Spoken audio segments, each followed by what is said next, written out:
Well, hello and welcome everybody. I'm Trevor Horn with BVarsity in our downtown studios. Special guests with us today, two former BVarsity standouts. Anthony Mariscal, now at Arizona. Right. Asauni Rufus, former BVarsity Player of the Year from BHS, now at Nevada. Gentlemen, you guys, Anthony, you're going into year two at Arizona. Asauni, you're going into now your third year after both of you guys redshirted. We're days away from fall practice as we're sitting here today on August 1st. Anthony, you guys get a new defensive coordinator and a guy that I know pretty well, Marcel Yates. For you to be able to come into this season with a chance to start at safety and kind of being a part of the system for a year, where's your excitement level? What are you looking for? What kind of thoughts are going through your head now that you're just days away? Well, our fall camp starts Wednesday, and I'm just going with the mindset of just take every detail and whatever my coach says, and whatever Coach Yates has to say, and just take into detail and do everything they're supposed to be done. Asauni, as a freshman, you led the team in tackles from the safety position. For you going into year two, what's the biggest difference between last August and this August in your mind as you prep? Last year, you're coming in as a freshman, trying to prove a name for yourself and try to become reliable. Someone as the coaches and your teammates know is reliable. I would say for me this year, it goes from just playing a reliable spot on the team to helping actually lead the team, lead the defense, and being one of the vets, seeming as though we have a young defense this year. So. You guys played against each other enough from GEYL, I assume, all the way up until your senior year in high school. Anthony, when you think back of Asauni, what do you think of on the high school level? Definitely, we're about to play BHS. Number one guy we have to worry about is Asauni. From friggin' the offensive standpoint, there's no way of stopping just one guy. I just got to focus on Asauni, and that's it. Asauni, what do you remember about Anthony? I remember watching him, when we weren't playing, when he was, because he was younger. I remember watching him, and I was like, man, this guy's a freak athlete, man. How do you stop someone that's that strong, that fast, and that gifted at football? So, I always admired watching him play. Even when I was on the sidelines, I'd watch him play. I admired his talent. I admired his work ethic in the offseason, too. Did you guys there's this whole strong sense of pride when it comes to Bakersfield, being from Kern County and taking your talents off to other places. Anthony, for you, I know you guys have recruited Curtis Brown, another Liberty guy. You guys are kind of looking at, moving forward. But for you, do you take a lot of sense of pride when you're in Tucson, living from, being from Bakersfield? Yeah, I get a lot of people talk about Bakersfield, where they at, where's that at, what is there to do. One of my coaches from Bakersfield, Hank Hobson from Stockdale, he's there, and I take pride from Bakersfield because no one really knows what's here and what's it about. All the athletes here are tremendous. We just don't get enough action out here. That's what I just feel like. Sonny, do you feel the same way? When you go back up to Reno, do you take Bakersfield kind of on your shoulders when you're out there? It's funny you say that because, pretty much everybody that knows me in Reno knows that I rep Bakersfield to the fullest. No one better not say anything bad about Bakersfield ever when I'm around. So, both of your former high schools are in a different situation they've ever been before. Anthony, you got to watch from afar as Liberty and Brian Nixon finally won a section title.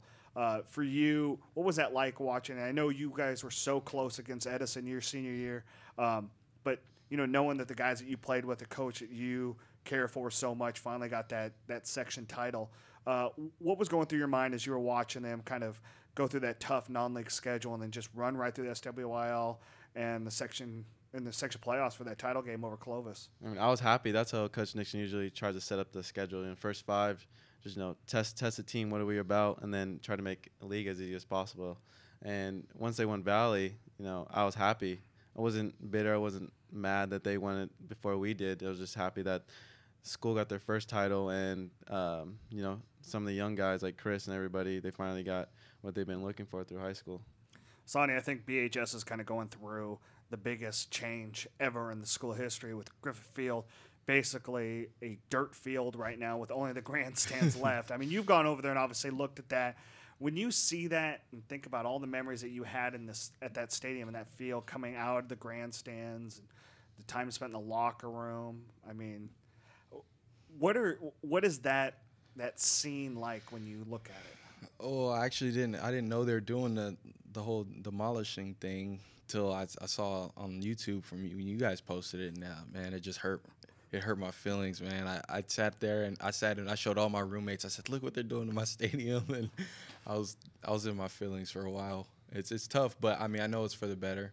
Right. But it just as someone who played their pre-update, whatever you want to call it, it's tough.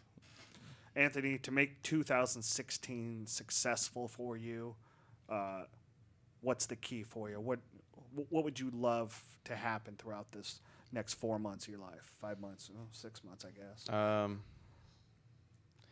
Honestly, I just want to know all the knowledge. I just want to soak up everything that's being taught to me, from the upperclassmen to the coaches. I want to take it all in. There's not really anything I'm looking for. Just it matters how much work I put in, and that's what I'm going to get out of it. And that's what I'm trying to go into this fall camp thinking. Just give it your all, and then that's all I could give. Asauni, for you, I mean, obviously, great freshman year for you, but like we talked about earlier, you got a lot of pieces coming back for UNR. I mean, you guys are looking for a Mountain West title. What's the biggest key for you, and what would make 2016 successful for you and the Wolfpack?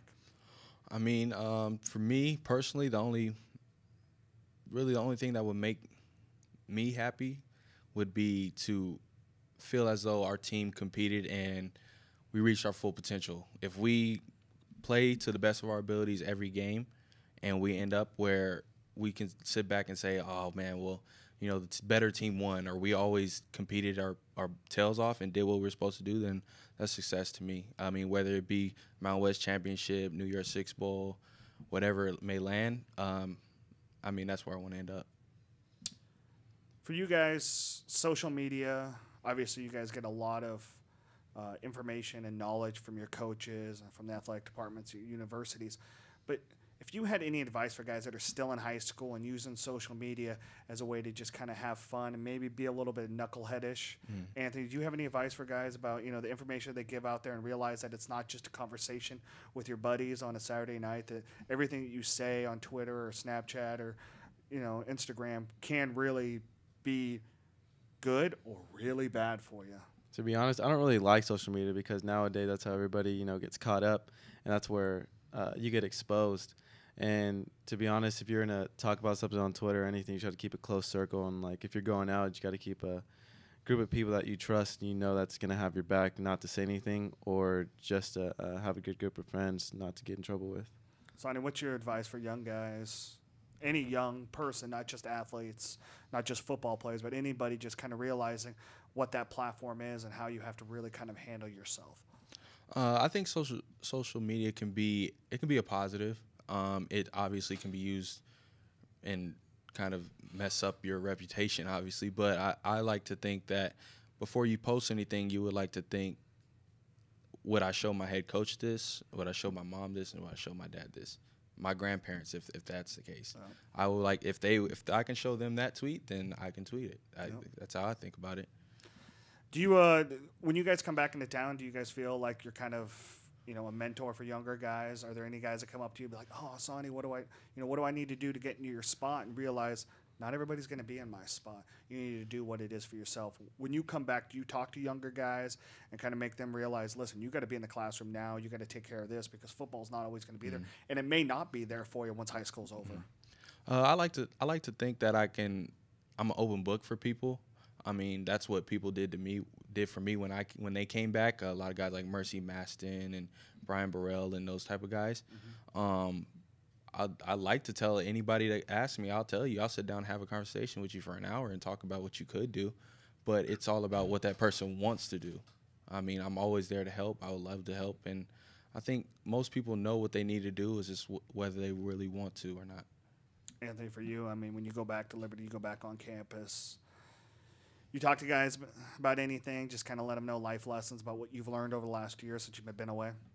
Yeah, I mean, number one thing I usually talk about with guys that always just, college football this, all the atmosphere, and I just tell them, you can't get there without the grades. You got to put in the work within the books, and the effort you put in the weight room on the field, you got to put in the classroom. And you may not think that it's the same, but you're a student athlete, and that's what you have to think about. You're a student first, and the athlete second. That's a privilege to be an athlete, and that's what I always think about for myself whenever I'm just having this tough day. Just want to go to practice. Just got to think about in the class. That's the only way I'm gonna get a degree and just go on in life. By the time anybody sees this interview, you guys are going to both be entrenched in football. What are you going to miss most about Bakersfield? What are you going to be jonesing for? Is there food? Is it comfort of mom? What is it? For me, it's going to be family. Yeah. When I come into town, I like sitting at home, talking to my dad. I like working out with my little brother. He looks up to me, so I'm just trying to be there for him as much as I can. He's going into high school, and I'm just trying to give him as much as advice that I didn't get, and just trying to give him a heads up. And that's what I'm going to miss the most. Oh, and mom's cooking. Ain't nothing like it over there. What about you, Asauni? Yeah, I mean, it had to be the same answer, I guess.